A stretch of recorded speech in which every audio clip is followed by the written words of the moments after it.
Welcome back. Today we have Thursday Night Football. We have Week 10 in the NFL. As always, we have Luke here with me to my side, going through Thursday Night Football props. And gentlemen, we had another huge day on Thursday. From our end, from my end, we swept.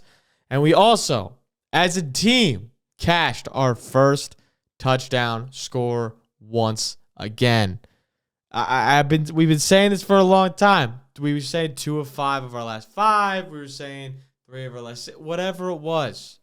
Listen, gentlemen, we just have cashed 3 of our last 6. We're hitting at a 50% clip right now on first touchdown scores. If you haven't been tailing, what are you doing? What are we doing? We do it at the end of every show. Stay till the end. It's the best for last, the best odds for last. And today's going to be no different. We have the Broncos and we have the Raiders coming right up for you. As well as we cashed a lot of our parlay props. Feels like we got the script right. Big rushing day for Derrick Henry. Mark Andrews finds his way for the first touchdown score into the end zone. Our big white tight ends. As well as we also had Jalen Waddle over longest reception and something else that I can't remember. We also took Ravens. Luke took the Ravens -7.5. We took that as a team. I tailed him. And that cash as well. So great day all around. Luke, how you feeling after last Thursday? We're rolling into this Thursday. Divisional matchup. What are the vibes like?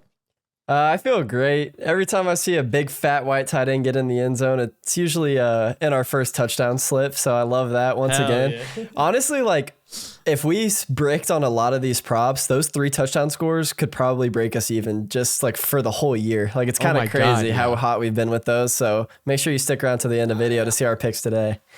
I mean, 3 of our last 6. The first one was 30-1. Our second one was 20-1. Our last one was 11-1. Like, that's insane value. Yeah, it's not like they're chalk. It's not like they're like chalked either. They're long odds. So yeah, all of them have been over a minimum over 1,100. So today we have a +9 game with over under 42.5 for the Raiders and Broncos line up here with the Raiders coming out +360 for the money line. The narratives in this game, obviously Brock Bowers with a huge bounce back of last week. Pat Surtain will most likely, by the time we're filming this, it isn't confirmed yet, most likely be out for this game. I would have to assume DNPs in practice, along with just the timeline we've been hearing from reports that he probably will come back after the bye, from what I'm understanding. So I do not think he will be playing in this one. But again, nothing's confirmed yet, but that's the basis we're going off for the video. Also, any odds that are updated will be updated down below from when this video releases. So if we say a certain thing, it's a little bit different on the screen. That is why. But let's hop straight into it. Let's waste no more time. Hop into the player props here. I have Ashton Jeanty to go over 15.5 receiving yards. Guys, what are we doing? Receiving yards. Ashton Jeanty. Well, let me tell you, he's seen 4+ targets in 3 of the last 4 games. Not only that, he recorded 5 catches in 2 of those games. Right now, his line for him to catch 3 balls on BetMGM is -160. That's like the lock of locks to get this line. So if he catches 3 passes, which the books are predicting, which everyone is seeing, I think he goes over 15.5 pretty easily. He is a threat out of the backfield. They're putting him on more wheel routes, ankle routes, getting a little more creative, using him in the backfield like they should have from the beginning. So Chip Kelly's finally cutting him loose, and I love to see that. I think over 15.5 feels like a good spot. Yeah, I like that too, especially with the departure of Jacoby Myers. I could see some creative ways to get this passing game flowing a little bit more. And, you know, Jeanty's been better. Like the first 3 weeks, he had like literally 0 receiving yards, which is just such a bad way to use him. I like his usage in the passing game over the last couple weeks. For my first prop, I took Courtland Sutton over 54.5 receiving yards. The Raiders overall, they're just overall a bad pass defense. They rank bottom 10 in EPA per pass play and receiving yards allowed to opposing wide receivers. Courtland Sutton is just so consistent. Like if you look over the second half of last season, he was hitting this in almost every game. Start this year, had a tough matchup against Sauce Gardner, missed last week, tough matchup against Houston, but every matchup where it's at least neutral to good, he's hit it. So he just hits this line more often than not, and the Raiders are a bad pass defense, so this one's pretty simple to me. Yeah, no, I mean, listen, I like that spot a lot, especially against a banged-up Raiders team in general. You look at their injury reports, and they're one of the team with the higher end on the injury side of things. Again, the spread is pretty wide, so I feel like they're going to have to score a lot of points, and I think Courtland Sutton's going to see a good amount of action in that Broncos passing game. So I like that spot a lot. Sticking with the passing game, you seem to like the other pass catcher in the backfield, but not on the Raiders side. On the Broncos side of things, talk to me about RJ Harvey.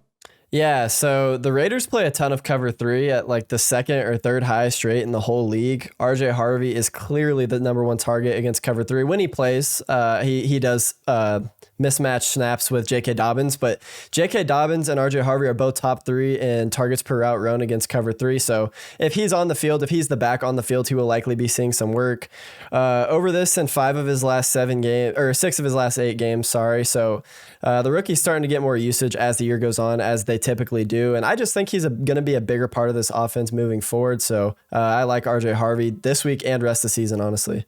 Yeah, no, like that spot a lot. Speaking of that, I'm going to take RJ Harvey, another RJ Harvey play, at anytime touchdown, plus 200 on the odds. So again, I agree with you on his usage has gone up. He's been more effective in this offense. Obviously, J.K. Dobbins is more primarily the goal line back, but in recent games, RJ Harvey in the past 3 games has scored a touchdown, right? And he's seen a lot of the goal line work. Despite him having one of those bigger runs last week, he still has seen 4+ red zone rushing attempts in 3 of the last 5 games. So 4 attempts in the red zone and 3 attempts near the goal line for each of those games as well. Vegas allows the 8th most rushing touchdowns to opposing running backs this season. I expect RJ to still get a little more work, and if the spread is speaking as it might be, this could be an RJ Harvey, another big score game where I could see both these guys getting in, JK and RJ. I don't put that past anyone. To get the value here is really where I'm looking at. Hey, listen, he's scored in 3 of the last 3 games. He clearly is involved in their running game near the goal line, and he's the 4th highest odds on this team. I'm going to take that every time. A plus 200 play for that, taking that every single time with the value there for them to score or for him to score at plus 200. Yeah. Plus 230 is actually kind of ridiculous. Also, like one of those games, he had 3 touchdowns. So he really has 5 touchdowns in his last 3 games. So for a guy that's plus 230 in a game where the Broncos have a super high team total, like I really like that as well. No, it's absolutely nuts. Anyway, so that was insane in of itself to take that out to where they're at. So we're big on the RJ Harvey train this week.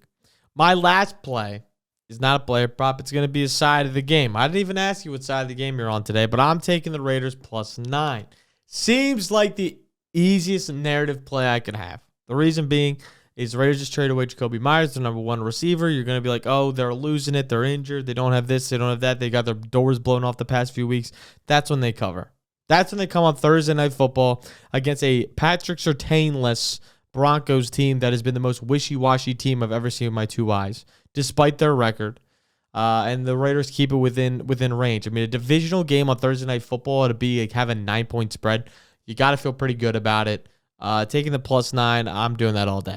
Yeah, I would back you on that as well. I know last week I harped on like always taking a side because I like to have action, but this game is going to be so ass I couldn't bring myself to do it this week. Mm-hmm. But if I had to lean aside, it would also be Raiders 9.5. One thing I will say, like before last week, I honestly forgot how good Brock Bowers was at football, and he woke my ass right up.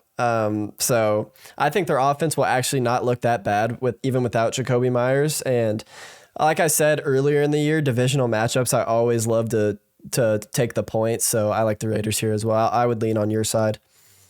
Yeah, listen, and again, Brock Bowers is good enough to make up for 2 receivers. So he's going to be fine. I think this Raiders offense is going to be fine. I think realistically, they're just a team that's going to be back and forth, but keeping a good spread, they definitely can do. Now to the most fun part of the entire episode. Every single episode. Told you about it.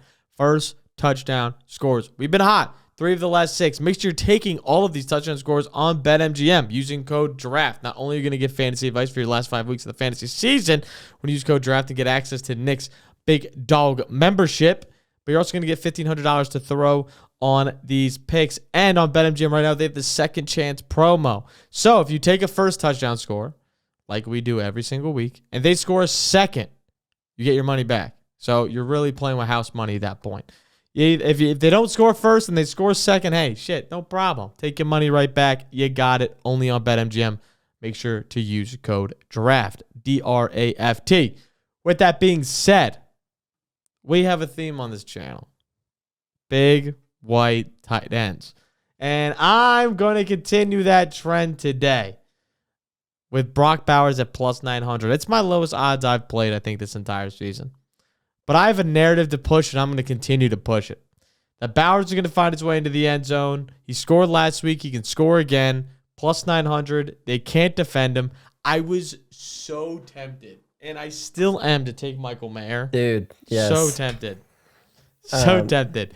At 25-1, I just think we're going with Brock Bowers, covering the easy part, taking it 9-1. Yeah, Michael Mayer isn't even my official pick, but the Raiders ran a ton of 12 personnel last week, and I expect them to do that even more with Jacoby Myers now off the team. So I actually love Michael Mayer as a little bit of a sprinkle. Take a sprinkle of both? Dude, I looked at this game and I see 4 first touchdown scores. I like it's actually insane. It's insane. My official pick, I'll go through all of them, but my official pick is going to be Pat Bryant, just because I think the Broncos are going to score first as 9.5-point favorites. And for the two of us, I want to have at least one pick on the Broncos side of things.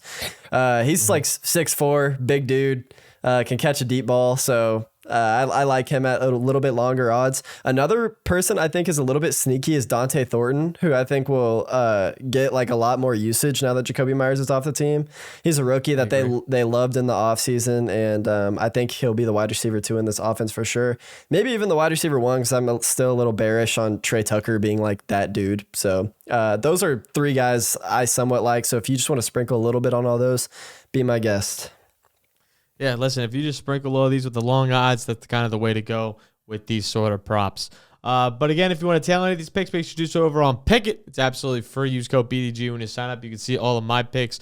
You can see Luke's picks. You can see Nick's picks, J-Mo's picks, whoever's picks you want to see. Copy them. They go directly to your book, and you can tail us over there. But if you enjoy the style of content, make sure to make sure to drop a subscribe. Only about 10% of people subscribe to these sort of videos, so make sure to drop a subscribe down below. And we'll catch you guys next time. Peace out.